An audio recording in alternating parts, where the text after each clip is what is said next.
Hello, I'm Stuart Pallister, the editor of INSEAD Knowledge, and today we're speaking to Anil Garbe here at the school's Asia campus. He's the Dean of Faculty, a Professor of Decision Sciences, and he holds the Opar Chair in Risk Management. There are several theories on how one should make decisions, how one should deal with uncertainty, how one should deal with risk. Now if you look at all the theories, you can classify them into one of two broad categories. So one is what we call the normative approach. This is about how should one make decisions. Okay.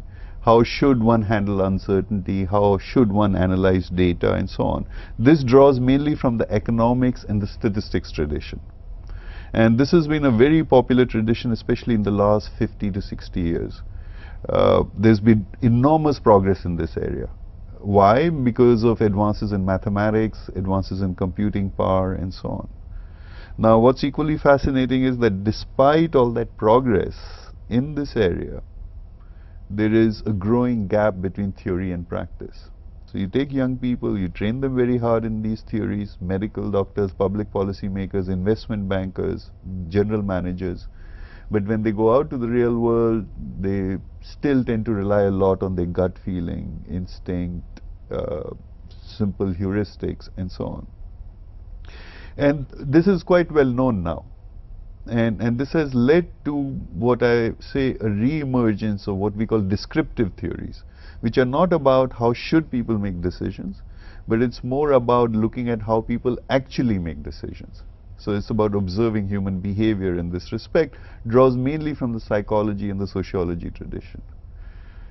Now, both these theories actually have been both these classes of theories have been at odds with each other. Instead of converging, have been kind of diverging in different directions.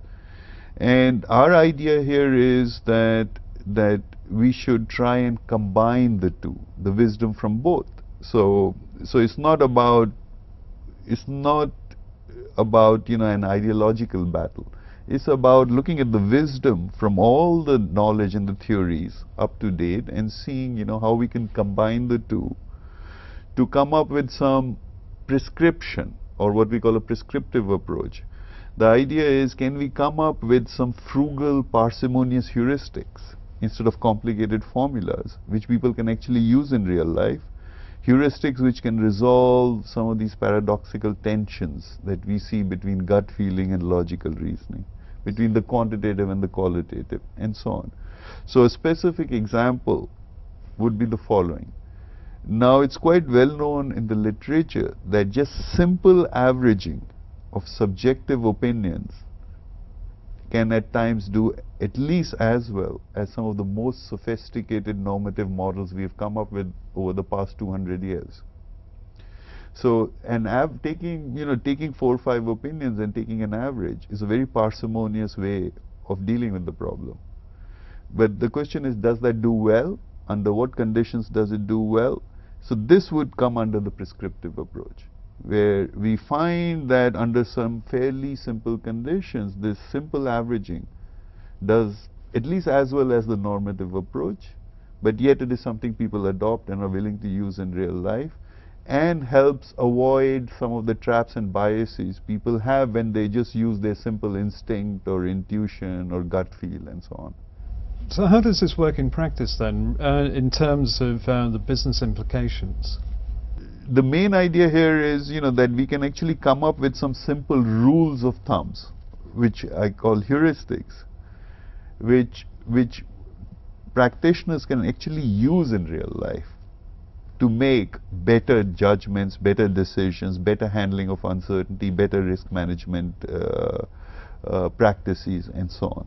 So for example, if you give a very complicated formula to a practitioner, it's almost like a black box to them, and they tend to avoid using it.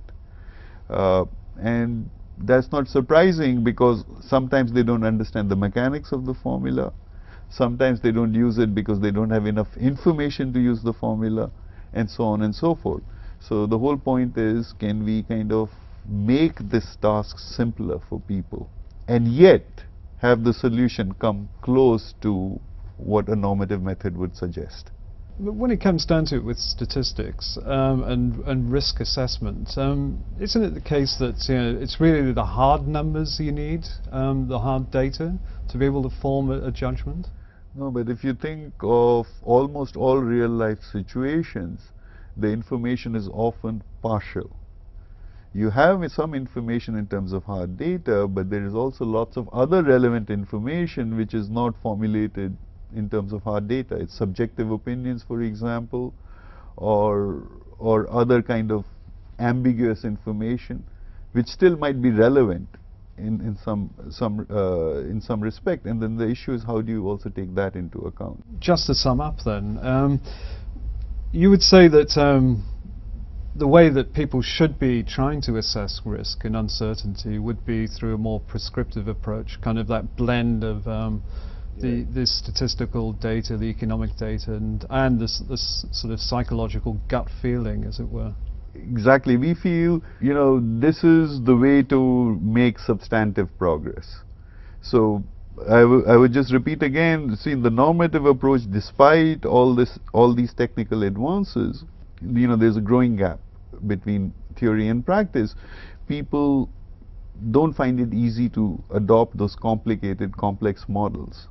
And also, it is not clear that these complicated, complex models actually do a good job in prediction of real life events. A lot of work has been done in that area too, in forecasting, for example, by another colleague of mine, Spiros Makradakis, who spent his entire career looking at forecasting, and his main result of his work basically has been that simple methods do at least as well as some of the most complicated methods.